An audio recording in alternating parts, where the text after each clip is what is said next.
Son chi, con sto bigetto stretto in mano, in pe arrembò il carrello da me sua. Aspetto, depois entrare a fare un po' di spesa. Insieme a me c'è tanta gente in cua. Mi son portato a mascherina nuova, alla che già avessi a mia moglie. La fetta con gli elastici di miande, 2 garze e 4 tocchi di papè.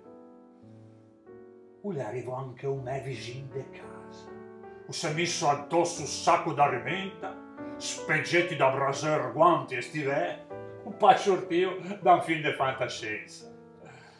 E sai che siamo venuti tutti matti a forza di stare in casa tutto il giorno.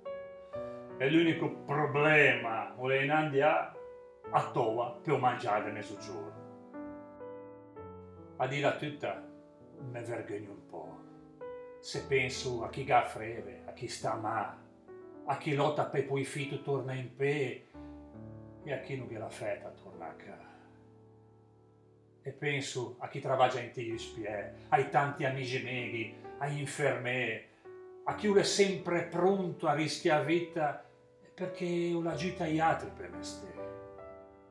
Allora dovremmo solo stare tranquilli e sperare che torniano fitto i tempi belli, quando si potrà sortire e tornare a casa senza scusa d'argomenta da cacciare.